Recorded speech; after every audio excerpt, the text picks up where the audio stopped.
എല്ലാവർക്കും നമസ്കാരം. കുട്ടികൾക്കൊരു ചങ്ങാതിയിലേക്ക് സ്വാഗതം. ഓണം എത്തിക്കഴിഞ്ഞു. ഇന്ന് അത്തമാണ്. അത്തം പത്തോണം എന്നാണല്ലോ പറയുന്നത്. അപ്പോൾ അത്തം ആണിന്ന്. അപ്പോൾ നമുക്ക് ഓണത്തിനെക്കുറിച്ച് ചില കാര്യങ്ങൾ നിങ്ങളോട് ഷെയർ ചെയ്യാമെന്ന് വിചാരിച്ചു. നിങ്ങൾ ഇഷ്ടപ്പെട്ടെങ്കിൽ നിങ്ങളുടെ കൂട്ടുകാർക്കും റിലേറ്റീവ്സിനൊക്കെ ഷെയർ ചെയ്യണം. എല്ലാവരും ഒന്ന് ലൈക്ക് ചെയ്യണം. നിങ്ങളുടെ എല്ലാ ഫുൾ സപ്പോർട്ടും ഉണ്ടാകണം. അപ്പം നമുക്ക് കഥയിലോട്ട് കിടക്കാം. കേരളത്തിലെ ആഘോഷങ്ങളിൽ പ്രധാനപ്പെട്ട ഒരു ഉത്സവമാണ് ഓണം. വിളവെടുപ്പിൻ്റെ ഉത്സവമെന്നും പറയും. കാർഷികോത്സവം, ധാന്യങ്ങളുടെയും ഒക്കെ ഒരു കൃഷിയുടെ ഒരു ഉത്സവം കൂടിയാണ് എന്നാണ് പറയുന്നത്.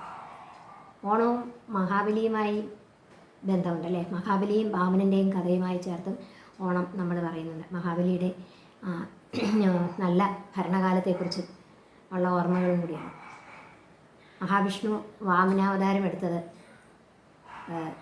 തിരുവോണം ഓണത്തിന് അതിൻ്റെ ഓർമ്മയാണ്. തിരുവോണം നക്ഷത്രത്തിലാണ് മഹാബലി വാമനാവതാരം എടുത്തത്. അതും ഈ ഓണാഘോഷത്തിന് പറയും. മഹാബലിയുടെ വാസസ്ഥലമായ തൃക്കാക്കര ഉത്സവം 28 ദിവസം നീണ്ടു നിൽക്കുന്ന ഉത്സവമാണ്. അവിടെ തിരുവോണം വളരെ പ്രാധാന്യമാണ്. തിരുവോണത്തിൻ്റെ അന്ന് സകല മതത്തിലുള്ളവരും ഒത്തുകൂടി തിരുവോണ സദ്യ ഉണ്ണമെന്നാണ് പറയുന്നത്. എവിടെയൊക്കെ മലയാളികളുണ്ടോ അവിടെയെല്ലാം ഓണവും ആഘോഷിക്കാറുണ്ട്. രാജ്യത്തിൻ്റെ ഏത് കോണിലാണെങ്കിലും മലയാളികളുണ്ടെങ്കിൽ അവരവിടെ ഓണം ആഘോഷിക്കും. തൃക്കാക്കര മഹാബലി അങ്ങനെ വളരെ സന്തോഷവാനായിട്ട് കഴിയുമായിരുന്നു. ജനങ്ങൾക്ക് എല്ലാം അദ്ദേഹത്തിൻ്റെ ഭരണകാലം വളരെ ഇഷ്ടമായിരുന്നു. അത് നിങ്ങളൊക്കെ അറിയാമായിരിക്കും അല്ലേ. ഇതിനെക്കുറിച്ചൊരു പാട്ടുണ്ടല്ലേ. മാവേലി നാടു വാണിടും കാലം, ആമോദത്തോടെ വസിക്കും കാലം, കള്ളവുമില്ല ചതിയുമില്ല, എള്ളോളമില്ല പൊളിവചനം. അങ്ങനെ ഒരു പാട്ടുണ്ട് മഹാബലിയുടെ നല്ല ഭരണത്തിനെക്കുറിച്ച്. മഹാബലി അങ്ങനെ തൃക്കാക്കര ഭൂമിയും പാതാളവും ഒക്കെ അടക്കി ഭരിച്ചുകൊണ്ടിരിക്കുകയാണ്. ജനങ്ങളോടൊക്കെ വളരെ സ്നേഹമാണ്. നല്ലൊരു ഭരണകർത്താവായിരുന്നു, ചക്രവർത്തിയായിരുന്നു അദ്ദേഹം. അദ്ദേഹത്തിൻ്റെ ഭരണം ജനങ്ങൾക്കൊക്കെ ഇഷ്ടവുമായിരുന്നു. അദ്ദേഹം വലിയ ഭക്തനുമായിരുന്നു. ഭഗവാന്റെ വലിയ ഇഷ്ടപ്പെട്ട ഒരാളായിരുന്നു. ഭഗവാന്റെ വലിയ ഭക്തനുമായിരുന്നു. അദ്ദേഹത്തിന് ഒരാഗ്രഹം, ഒരു അഹങ്കാരം ഉണ്ടായി. തനിക്ക് ഈ പാതാളവും ഭൂമിയൊക്കെ ഉണ്ടല്ലോ, സ്വർഗവും കൂടി ഒന്ന് പിടിച്ചടക്കിയാലോ എന്നൊരാഗ്രഹം തോന്നി. അദ്ദേഹം ദേവന്മാരുടെ സ്വർഗം പിടിച്ചടക്കാനായിട്ട് പോകുമ്പോൾ അവർക്ക് തൻ്റെ വാസസ്ഥലം നഷ്ടപ്പെടുന്നു എന്നുള്ള ഭയം കൊണ്ട് അവർ കൂടി മഹാവിഷ്ണുവിൻ്റെ അടുത്ത് ചെന്ന് സങ്കടം പറഞ്ഞു. ഞങ്ങൾക്ക് ഇങ്ങനെ വാസസ്ഥലമൊക്കെ നഷ്ടപ്പെടാൻ പോവുകയാണ്. മഹാബലി സ്വർഗം കൂടെ പിടിച്ചെടുക്കാൻ പോകുന്നു. അങ്ങ് ഞങ്ങളെ എത്രയും വേഗം രക്ഷിക്കണമെന്ന് പറഞ്ഞ് ദേവന്മാരെല്ലാവരും കൂടെ മഹാവിഷ്ണുവിൻ്റെ അടുത്ത് സങ്കടം പറഞ്ഞു. മഹാവിഷ്ണുവിൻ്റെ വലിയ ഭക്തനാണ് മഹാബലി വന്ന് എന്തെങ്കിലും ആവശ്യപ്പെട്ട മഹാവിഷ്ണുവിന് കൊടുക്കാതിരിക്കാനും പറ്റത്തില്ല. അതുകൊണ്ട് വേഗം തന്നെ വാമനാവതാരം എടുത്തു. അത് തൃക്കാക്കരയാണ്. അതുകൊണ്ട് തൃക്കാക്കര വാമന ക്ഷേത്രമാണ് പണിതിരിക്കുന്നത്. അവിടെ ഒരു മഹാദേവൻ്റെ ശിവൻ്റെ ക്ഷേത്രവുമുണ്ട്. കൂടാതെ വാമനാവിൻ്റെ ക്ഷേത്രമാണ് അവിടെ. കാരണം അതിന് മഹാബലിയുടെ ക്ഷേത്രമല്ലല്ലോ, വാമനൻ്റെ ക്ഷേത്രമാണല്ലോ. അതിനൊരു ഐതിഹ്യം പറയുന്നത് വാമനമൂർത്തിയായിട്ട് വന്ന് മഹാബലിയെ തോൽപ്പിച്ച് വിജയം നേടിയത് തൃക്കാക്കര വെച്ചായിരുന്നു. തിരുവോണം നാളിലായിരുന്നു. അതുകൊണ്ടാണ് അവിടെ വാമനമൂർത്തിയെ പ്രതിഷ്ഠിച്ചതെന്നും പറയുന്നു. പിന്നെ മഹാബലിയുടെ ആ സുവർണകാലത്തെ ഓർമ്മയ്ക്കും കൂടിയാണ് നമ്മൾ ഓണം ആഘോഷിക്കുന്നത്. പിന്നെ അപ്പോൾ ഈ മഹാബലിയുടെ സ്വർഗം പിടിച്ചെടുക്കാൻ പോകുന്നു എന്നുള്ള ഇതുകൊണ്ട് ദേവന്മാരവിടെ ചെന്ന് സങ്കടം പറഞ്ഞ് അങ്ങനെ മഹാവിഷ്ണു വാമനാവതാരം എടുത്തു വന്നു. മഹാബലി വലിയൊരു യജ്ഞം നടത്തുകയാണ് അവിടെ. അന്നദാനങ്ങളുമൊക്കെ നടത്തി വലിയൊരു യജ്ഞം നടത്തുകയാണ്. ആ യജ്ഞശാലയിലോട്ടാണ് ഈ വാമനമൂർത്തി വരുന്നത്. വാമനമൂർത്തി എന്ന് പറഞ്ഞാൽ വളരെ പൊക്കം കുറഞ്ഞ ഒരു ബ്രാഹ്മണ കുമാരനായിട്ടാണ് വരുന്നത്. മഹാബലിയാണെങ്കിൽ അന്ന് ഇതുപോലെയുള്ള ബ്രാഹ്മണരെയൊക്കെ വളരെയേറെ ആദരിച്ചിരുന്ന സമയമാണ്. അങ്ങനെ ആ യജ്ഞശാലയിൽ എത്തിയപ്പോൾ തന്നെ ഈ ചെറിയ ആ വാമനമൂർത്തിയുടെ തേജസ് കൊണ്ട് ആ യജ്ഞശാല പ്രകാശിച്ചു എന്നാണ് പറയുന്നത്. ഭഗവാനാണോ എന്ന് മഹാബലിക്ക് സംശയമില്ലെന്നും പറയും. പക്ഷേ ശുക്രാചാര്യർക്ക് സംശയം തോന്നി ഇത് ഭഗവാൻ തന്നെയാണ്. അതുകൊണ്ട് വേഗം ചെന്ന് മഹാബലിയോട് പറഞ്ഞു, അങ്ങ് വളരെ സൂക്ഷിക്കണം. ദേവന്മാർ പറഞ്ഞിട്ട് മഹാവിഷ്ണു വന്നതായിരിക്കും, അങ്ങയുടെ അങ്ങ് സ്വർഗരാജ്യം എടുക്കാൻ പോകുന്നു എന്ന് മനസ്സിലാക്കി വന്നതായിരിക്കും. അതുകൊണ്ട് അങ്ങ് വളരെ സൂക്ഷിച്ച് വേണം. അങ്ങനെയാണെങ്കിലും ഞാൻ ഭഗവാന്റെ ഇച്ഛ എന്താണോ അത് നടക്കത്തുള്ളൂ. ഞാൻ ഭഗവാന് എന്ത് പറഞ്ഞാലും അതുപോലെ ചെയ്യും. വരുന്നത് വരട്ടെ, ഭഗവാന്റെ കൃപ എന്നിലുണ്ടാകും, എന്നെ ഭഗവാൻ അറിയാം എന്നൊക്കെ പറഞ്ഞാണ് മഹാബലി എന്ന് അദ്ദേഹത്തെ പത്നിയായ വിന്ധ്യാവലിയോടുകൂടി ചെന്ന് വാമനമൂർത്തിയെ സ്വീകരിച്ചു. ആദരപൂർവ്വം വേണ്ട പാദപൂജകളൊക്കെ ചെയ്തു. അതിനുശേഷം മഹാബലി ചോദിക്കും, അങ്ങയുടെ ആഗമന ഉദ്ദേശം എന്താണ്? അങ്ങക്ക് എന്താണ് ഞാൻ നൽകേണ്ടത് എന്ന് ചോദിക്കുമ്പോൾ പറയും, ബലി, എനിക്ക് 3 അടി മണ്ണ് മതി. എൻ്റെ പാദം കൊണ്ട് നടക്കുന്ന 3 അടി മണ്ണ്. 3 അടി മണ്ണോ? അങ്ങക്ക് ധനമോ രത്നങ്ങളോ എത്ര രാജ്യമോ എത്ര സ്ഥലമോ എന്ത് വേണമെങ്കിലും ഞാൻ തരാമല്ലോ. അങ്ങക്ക് ഈ 3 അടി മണ്ണ് കൊണ്ട് എന്ത് ചെയ്യാനാ? എൻ്റെ അടുക്കൽ വന്ന് യാചിച്ച് എന്തെങ്കിലും വാങ്ങിക്കൊണ്ട് പോകുന്നവർക്ക് പിന്നീട് മറ്റൊരാളോട് യാചിക്കാൻ ഇടവരരുത്. അതുപോലെ ഞാൻ നൽകും. അതുകൊണ്ട് അങ്ങക്ക് വേണ്ടത് എന്താണെന്ന് പറയും. എനിക്ക് കൂടുതലൊന്നും വേണ്ട, ഈ 3 അടി മണ്ണ് മതി. ഭഗവാനൊരു കാര്യമുണ്ട്, തൻ്റെ ഏറ്റവും വലിയ ഭക്തന് അഹങ്കാരം വന്നിട്ടുണ്ടെങ്കിൽ അത് ഭഗവാന് സഹിക്കത്തില്ല. അത്രയ്ക്ക് കാര്യമാണ് ഭക്തനോട്. മഹാബലിയും അതുപോലെ തന്നെയായിരുന്നു. വളരെ ഭക്തനായിരുന്നു, ദാനശീലനായിരുന്നു. അസുര ചക്രവർത്തി ആയിരുന്നു എങ്കിലും അസുരചക്രവർത്തിമാർക്ക് കുറച്ച് പൊതുവെ അഹങ്കാരം കൂടുതലാണ്. അവരെല്ലാം തട്ടിയെടുക്കും, മറ്റുള്ളവരുമായിട്ട് യുദ്ധത്തിന് രാവണൻ്റെയൊക്കെ കഥ കേട്ടിട്ടില്ലേ. പക്ഷേ മഹാബലി അങ്ങനെയുള്ളൊരു ചക്രവർത്തി അല്ലായിരുന്നു. അപ്പോൾ അതുകൊണ്ട് വാമനമൂർത്തി ഇങ്ങനെ ചോദിക്കുമ്പോൾ മഹാബലി ഇതൊക്കെ കൊടുക്കാമെന്ന് പറയുമ്പോഴും ഭഗവാന് തോന്നി, മഹാബലിക്ക് അല്പം അഹങ്കാരമില്ലേ, തൻ്റെ ഭക്തൻ്റെ അഹങ്കാരം എല്ലാം തീർച്ചിട്ട് വേണം തനിക്ക് തൻ്റെ ഭക്തനെ തൻ്റെ അരികിലോട്ട് കൊണ്ടുപോകാൻ എന്ന് മഹാവിഷ്ണുവിനും അറിയാം, വാമനമൂർത്തിക്കും അറിയാം. അതുകൊണ്ട് തന്നെ വാമനമൂർത്തി പറഞ്ഞു, എനിക്ക് കൂടുതലൊന്നും വേണ്ട, ഈ 3 അടി മണ്ണ് മതി. ശരി, ഭഗവാൻ പറയുന്ന പോലെ തന്നെ മഹാബലി വാമനമൂർത്തിയോട് പറഞ്ഞു, അങ്ങ് പറയുന്ന പോലെ തന്നെ ഞാൻ 3 അടി ഭൂമി ദാനം ചെയ്യാം, മണ്ണ് ദാനം ചെയ്യാം. ശുക്രാചാര്യർ അപ്പോഴും വന്ന് മഹാബലിയെ തടഞ്ഞെങ്കിലും മഹാബലി സമ്മതിച്ചില്ല. പെട്ടെന്ന് തന്നെ വാമനമൂർത്തി ആകാശത്തോളം ഉയർന്നു. ആകാശത്തോളം ഉയർന്ന ഒരാളിൻ്റെ കാലിൻ്റെ നീളം മനസ്സിലാക്കാമല്ലോ, എത്ര നീളം കാണും കാലിലെന്ന്. അപ്പം ഞാൻ കാൽപാദം കൊണ്ട് എൻ്റെ അളവ് പോലെന്ന് പറയുകയും ചെയ്തു. മഹാബലി സത്യം ചെയ്തതല്ലേ, മാറ്റാനൊക്കെ. അങ്ങനെ വാമനമൂർത്തി 2 അടി കൊണ്ട് തന്നെ ഭൂമിയും പാതാളവും സ്വർഗവും എല്ലാം അളന്നു കഴിഞ്ഞു. മഹാബലിയോട് ചോദിച്ചു, ഞാനിനി 3ാമത്തെ അടി എവിടെയാണ് വെക്കേണ്ടതെന്ന്. 2 അടി കൊണ്ട് ഇതെല്ലാം അളന്നു കഴിഞ്ഞു. പിന്നീട് അവിടെ വേറെ മണ്ണില്ല.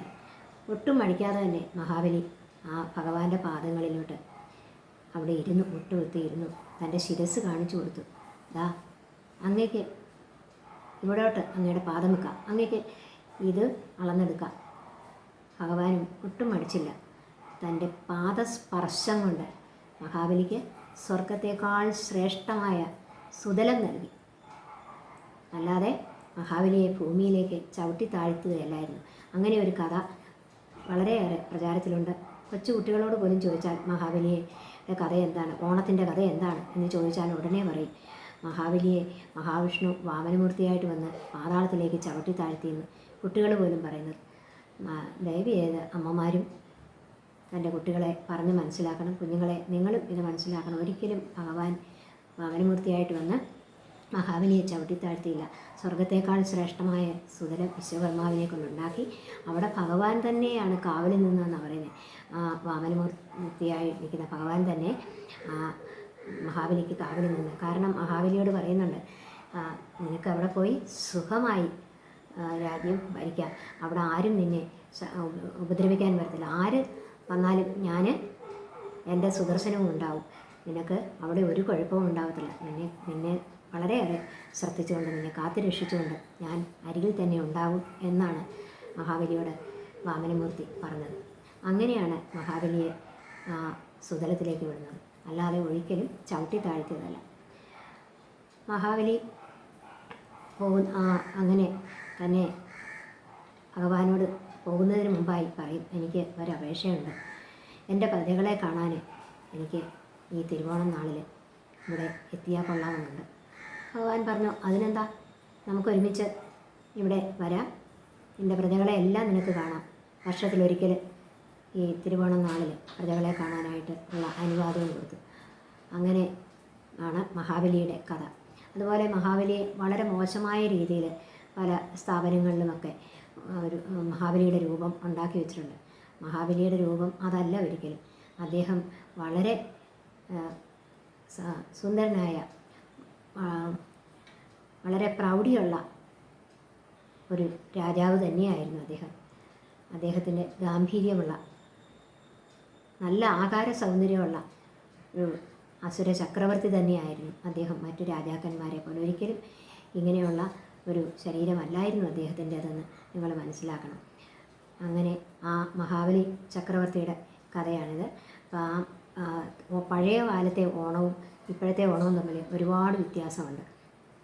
പണ്ടൊക്കെ ഓണത്തിന് അത്തം മുതൽ എല്ലാ വീടുകളിലും അത്തപ്പൂക്കളം ഇടും. തിരുവോണത്തിൻ്റെ അന്ന് മഹാബലി വരുമ്പോൾ സ്വീകരിക്കാൻ അന്നേ തുടങ്ങും അത്തപ്പൂക്കളം എടുക്കൽ. അത് പിന്നെ നമ്മുടെ പൂമുഖത്തോ അറവാതുക്കലോ, അതായത് വീടിൻ്റെ ഫ്രണ്ടിൽ അകത്തോട്ട് കയറുന്നതിൻ്റെ വാതുക്കൽ മണ്ണൊക്കെ വകഞ്ഞു മാറ്റിയിട്ട് അവിടെ ചാണകം മെഴുകി തറ വൃത്തിയാക്കും, വട്ടത്തിൽ ഒരു വലിയ റൗണ്ടിൽ. എന്നിട്ട് അത്തത്തിൻ്റെ അന്ന് തലേ ദിവസമേ പൂക്കൾ പറിച്ച് വെക്കും. ചിലപ്പം വീട്ടിൽ മുറ്റത്ത് പോകുന്നുണ്ടെങ്കിൽ രാവിലെ എന്ന് പറിക്കും. ഒരു 6-6:30 ആകുമ്പോഴത്തേക്കും ആ ചാണകം മെഴുകിയ തറയിൽ തുമ്പപ്പൂവും തുളസിയും കൊണ്ടുവച്ചിട്ട് ഒന്നാമത്തെ ദിവസം ഒരു വരി പൂക്കൾ വെക്കുമെന്ന് പറയും. ചിലയിടത്ത് 2 വരി വെക്കും. പക്ഷേ ഞാനൊക്കെ എൻ്റെ കുട്ടിക്കാലത്തൊക്കെ 3-4 വരി വെച്ചിട്ടുണ്ട്. അങ്ങനെ പൂക്കൾ കൊണ്ട് വന്ന വിടും. പിന്നെ നല്ല ഈർക്കിലെടുത്ത് വൃത്തിയാക്കി അതിൻ്റെ ഓലയൊക്കെ കളഞ്ഞ് വെച്ചേക്കും. അതിൽ ചെമ്പരത്തിപ്പൂവും കോളാമ്പിപ്പൂവും ഒക്കെ ആയിട്ട് കുട കുത്തുക എന്ന് പറയും. ഈർക്കിലയിൽ പൂക്കളൊക്കെ കോർത്ത് അതും നടുക്ക് കുത്തി വെക്കും. പിറ്റേ ദിവസം ആ പൂ മാറി വെക്കും. അങ്ങനെ തിരുവോണം വരെ നമ്മൾ പൂക്കൾ വെക്കും. തിരുവോണത്തിൻ്റെ തലേ ദിവസമേ തന്നെ പൂക്കളൊക്കെ കുത്തി വെക്കും. കാരണം തിരുവോണത്തിൻ്റെ അന്ന് എല്ലാവരും തിരക്കായിരിക്കുമല്ലോ. അപ്പോൾ അതിനുകൊണ്ട് ജോലിക്കാരൊക്കെ ആണെങ്കിലും രാത്രി വന്ന് മിറ്റം അടിച്ചിട്ടിട്ട് പോകും. അന്ന് നല്ല ഓണം നിലാവാണ്. 8 മണി സമയത്തൊക്കെ നമുക്ക് നോക്കുവാണെങ്കിൽ ഒരു സിഗരോ ബൾബ് ഇട്ട പോലത്തെ പ്രകാശമാണ്. എന്നിട്ട് അന്ന് ഓണത്തിന് ഇതുപോലെ അത്തപ്പൂക്കളമൊക്കെ ഇട്ട് തിരുവോണത്തിൻ്റെ തലേ ദിവസം ഇതെല്ലാം ഒരുക്കി വെച്ചിരുന്നു. തിരുവോണത്തിൻ്റെ അന്ന് തൃക്കാക്കരയപ്പനെയും വാമനമൂർത്തിയെയും മഹാബലിയെയും ഒക്കെ ഉണ്ടാക്കി വെച്ചേക്കും. മണ്ണുകൊണ്ട് കുഴച്ച് അവിടെ വെക്കും. എന്നിട്ട് അവിടെ നേദ്യം നേദിക്കും. അടയും പഴനുറുക്കും ഒക്കെ ആ മഹാബലിക്കും വാമനമൂർത്തിക്കും. എന്നിട്ട് സദ്യ വിളമ്പുമ്പോഴും വിളക്ക് കൊളുത്തി എല്ലാ തുശനിലയിൽ ആദ്യം മഹാബലിക്ക് വിളമ്പിയതിന് ശേഷമാണ് മറ്റുള്ളവർക്ക് വിളമ്പുന്നത്. അന്നൊക്കെ ഓണത്തിന് കൂട്ടുകുടുംബം ഒന്നിച്ചു ചേർന്നാണ് ഭക്ഷണം ഉണ്ടാക്കുന്നത്. കുട്ടികൾ വരെ ഓരോ രീതിനും പങ്കെടുക്കും. എല്ലാവരും ചേർന്നാണ് ഓണസദ്യ ഒരുക്കേണ്ടത്. ഓണത്തിന് കുറച്ച് ദിവസങ്ങൾ മുമ്പ് തന്നെ വീടുകളിലെല്ലാം ഉപ്പേരിയൊക്കെ വറക്കും. എല്ലാ ഉപ്പേരികളും കാവട, ചീര, മുറുക്ക്, പിന്നെ ചേമ്പ് വറുത്തത്, ചേന, ഇതെല്ലാം നിർബന്ധമായിരുന്നു. ഇതൊക്കെ വേണമെന്ന് പണ്ടുള്ളവർക്ക്. അതൊക്കെ ഉണ്ടാക്കും. പൂരാടത്തിൻ്റെ അന്നൊക്കെ നമ്മൾ മുറ്റത്തോട്ട് ഇറങ്ങിയാൽ എല്ലാ വീടുകളിൽ നിന്നുള്ള ഉപ്പേരി വറക്കുന്നതിൻ്റെയും നാരങ്ങാക്കറിയുടെയും ഇഞ്ചിക്കറിയുടെയും ഒക്കെ വാസന കേൾക്കാം. ഞങ്ങളൊക്കെ പറയാറുണ്ട്. അതുപോലെ കുട്ടികളെല്ലാവരും പല പല കളികളിൽ ഏർപ്പെടും. ഇന്നെല്ലാവരും മൊബൈലിൻ്റെ മുമ്പിൽ. അന്നൊക്കെ എല്ലാവരും പല പല കളികളിൽ, പെണ്ണുങ്ങളാണെങ്കിൽ ഇവരെല്ലാവരും കൂടെ ചേർന്ന് ഏതെങ്കിലും ഒരു വലിയ പറമ്പിൽ തിരുവാതിര കളി, പിന്നെ അടിച്ചോട്ടം കളി, പിന്നെ കുമ്മിയടി, അങ്ങനെ പല കളികളിൽ ഏർപ്പെടും. ഈ കൊത്തങ്കല്ല് കളി ഒക്കെ ഒളിച്ച് കളിക്കുക. ആൺകുട്ടികളാണെങ്കിൽ അവർ തലപ്പന്ത് കളിക്കുക എന്നും പറഞ്ഞ് ഓല കൊണ്ടുള്ള പന്ത് കളി, കബഡി കളി, വടംവലി, അങ്ങനെയുള്ള കളികൾ അവരും കളിക്കും. അതുപോലെ ഓണത്തിന് സായിപ്പും കടുവയും കൂടെ അല്ലെ പുലിയും കൂടെ വരും. എന്നിട്ട് സായിപ്പ് ഈ കടുവയെ അല്ലെ പുലിയെ വെടിവെച്ച് വിടുന്ന അയക്കുന്നൊക്കെ ഉണ്ട്. എന്നിട്ട് എല്ലാ വീടുകളിലും കയറി വരും. ഞങ്ങളുമൊക്കെ പല വീടുകളിലും ഇതിൻ്റെ പുറകെ വരും. അങ്ങനെ വളരെ ഗ്രഹാതൃത്വം ഉള്ള ഒരു ഓണമായിരുന്നു അന്ന്. ഇന്ന് ആ ഓണമൊക്കെ നമ്മുടെ മനസ്സിന് ചെപ്പിൽ സൂക്ഷിച്ച് വെച്ചിരിക്കുകയാണ്. അങ്ങനത്തെ ഒരു ഓണം ഇല്ലേ. ഇന്ന് റെഡിമെയ്ഡ് ഓണമാണ്. ഉപ്പേരിയൊക്കെ ആണെങ്കിൽ വറുത്തുകൊണ്ടിരിക്കുന്ന ചൂടുകളുള്ള ഉപ്പേരി മേടിച്ചുകൊണ്ട് വരും. കുട്ടികളൊന്നും സമ്മതിക്കത്തില്ല. എല്ലാവരും ഓണത്തിന് ഉപ്പേരിയൊക്കെ വാങ്ങിക്കും. ഓണസദ്യയും വരുത്തുകയാണ്. അന്നൊക്കെ എല്ലാവരും കൂടെ ചേർന്ന് ഒരു രസമായിരുന്നു. ബാല്യകാല ഓർമ്മകളൊക്കെ പറഞ്ഞ് വലിയവരെ കുട്ടികളൊക്കെ കളിച്ച് ഓണക്കോടി എടുക്കും. എല്ലാവർക്കും പലരും അമ്മാവനും അമ്മായി ഇവരെല്ലാവരും കൂടെ ഒത്തുകൂടും. എല്ലാവരും ഓണക്കോടിയൊക്കെ കൊടുക്കും. അതൊക്കെ കൊടുത്ത് കുട്ടികളൊക്കെ കളിച്ചുല്ലസിച്ചായിരുന്നു അന്ന് ഓണസദ്യ ഒരുക്കുന്നത്. അത് സ്നേഹത്തിൻ്റെയും സൗഹൃദത്തിൻ്റെയും ഒത്തൊരുമയുടെയും ഒക്കെ ഒരു ഓണക്കാലമായിരുന്നു. ഇന്ന് അങ്ങനെ ഒരു ഓണക്കാലമില്ല. അന്നൊക്കെ ഞങ്ങളൊക്കെ 7 പേരുണ്ട്. അപ്പം വലിയൊരു കുടുംബമായിരുന്നു. അപ്പോൾ ആ 7 പേര് പിന്നെ വിവാഹം കഴിച്ച് വരുമ്പോൾ 14, അവർക്കൊക്കെ ഞങ്ങൾക്കൊക്കെ ഇപ്പോൾ 2 കുട്ടികളുള്ള, അപ്പോൾ 28 പേരോളം ഒരു വീട്ടിൽ തന്നെ കാണും. അങ്ങനെയുള്ളൊരു ഓണം ആയിരുന്നു അന്ന്. ഇന്ന് ആരുമില്ല, ചിലപ്പോൾ അച്ഛനും അമ്മയും മാത്രമേ കാണത്തുള്ളൂ. ചിലപ്പോൾ കുട്ടികൾക്കൊന്നും വരാൻ നേരത്തില്ല, തിരക്ക് പിടിച്ച ഒരു കാലഘട്ടമാണിപ്പോൾ. അങ്ങനെയുള്ള ഒരു ഓണമാണ്. പഴയ ഓർമ്മകൾ ഓണത്തിനെക്കുറിച്ച് വന്നപ്പോൾ ഇത്രയൊക്കെ പറഞ്ഞതാണ്. അങ്ങനെയുള്ള ഒരു ഓണമായിരുന്നു ഞങ്ങളൊക്കെ ആഘോഷിച്ചിരുന്നത്. അതുകൊണ്ട് ഓണത്തിന് എവിടെ എത്ര ദൂരെ പോയാലും കഴിയുന്നതും ഓണത്തിന് കുടുംബാംഗങ്ങൾ ഒത്തുകൂടാറുണ്ട്. ഇപ്പോഴും ഞാൻ പറയുന്നത് അങ്ങനെ, ഓണത്തിന് കുടുംബാംഗങ്ങളെല്ലാം ഒത്തുകൂടണം. നമ്മുടെ അച്ഛനും അമ്മയും പ്രായമായിരിക്കുമ്പോൾ അവരോടൊപ്പം തൻ്റെ കുട്ടികളുമായിട്ട് വന്ന് ആ ഓണം ഒത്തുകൂടണം. വർഷത്തിലൊരിക്കലല്ലേ ഉള്ളൂ ആ ഒരു സന്തോഷം. ആ സന്തോഷം എല്ലാവരുമായി ഷെയർ ചെയ്യണം. അതാണ് ഒരു നല്ല ഓണത്തിൻ്റെ ലക്ഷ്യം. മഹാബലിയുടെ ഏറ്റവും ഇഷ്ടപ്പെടുന്നതാണ്. അദ്ദേഹം പ്രജകളെ വളരെയേറെ സ്നേഹിച്ചിരുന്നു. അദ്ദേഹത്തിൻ്റെ ഭരണവും സർവ്വ സമ്പൽ സമൃദ്ധിയുമുള്ളതായിരുന്നു. എല്ലാ തികഞ്ഞ ഒരു നിറവുള്ള ഓണം ആയിരുന്നു അന്ന്. നിറവുള്ള ഭരണമായിരുന്നു മഹാബലി ചക്രവർത്തിയുടെ ഭരണകാലം. ആ ഭരണകാലം വീണ്ടും വന്നിരുന്നെങ്കിൽ എന്നാഗ്രഹിക്കുകയാണ്. അത്രയ്ക്ക് സന്തോഷം നിറഞ്ഞ, സമ്പത്ത് നിറഞ്ഞ, സമൃദ്ധി നിറഞ്ഞ ഒരു ഓണമായിരുന്നത്. ആർക്കും പട്ടിണിയും ദാരിദ്ര്യവും ഒന്നുമില്ലാത്ത ഒരു ഓണക്കാലം, കള്ളവുമില്ല, ചതിയുമില്ലാത്ത ഒരു ഓണക്കാലം. ഇനിയും അങ്ങനെ ഒരു ഓണക്കാലം നമുക്ക് വരുമെന്ന് പ്രതീക്ഷിക്കുന്നു. എല്ലാവർക്കും ഓണ ആശംസകൾ. ഈ അത്തദിന ആശംസകൾ നിങ്ങൾക്ക് ഇഷ്ടപ്പെട്ടെങ്കിൽ നിങ്ങളിത് ഷെയർ ചെയ്യുകയും ലൈക്ക് ചെയ്യുകയും ഒക്കെ വേണം.